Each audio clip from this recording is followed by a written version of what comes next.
చాలా రోజుల నుంచి నేనైతే నా లవ్ స్టోరీ పెడతాను, మీరు ఇంట్రెస్ట్ ఉందా లేదా అని చెప్పి చాలాసార్లు అడిగాననమాట నా సబ్స్క్రైబర్స్ని. అయితే చాలామంది కూడా అక్క నీ లవ్ స్టోరీ మాతో షేర్ చేసుకో అని చెప్పేసి అన్నారు. అయితే ఈ రోజు నుంచి నా లవ్ స్టోరీ డైలీ ఒక 2 ఎపిసోడ్ లాగా అయితే నేను పెడతానండి. ఖచ్చితంగా చూడండి.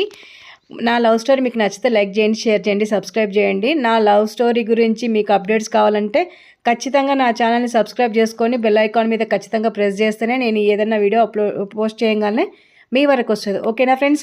అయితే ఈరోజు నా లవ్ స్టోరీలో ఫస్ట్ ఏంటంటే, మా ఆయనకి నేను ప్రపోజ్ చేశానా లేకపోతే మా ఆయన నాకు ప్రపోజ్ చేశాడు అనేది నేను మీకు ఈ వీడియోలో చెప్పిస్తాను. అయితే మా ఆయనకి నేనే ప్రపోజ్ చేశానండి. మా ఆయన నాకు ప్రపోజ్ చేయలేదు. ఫస్ట్ చేసిందే నేను. కానీ అది చిన్నతనంలో చేసిందనమాట. అంటే ఎన్ని ఇయర్స్లో చేశాననేది మళ్ళీ మీకు ఇంకొక వీడియోలో నేనైతే చెప్తాను. అయితే మాది ఇంటర్ రిలీజన్ మ్యారేజ్ అండి. ఓకేనా? నెక్స్ట్ షార్ట్ కోసం వెయిట్ చేయండి. Bye bye friends.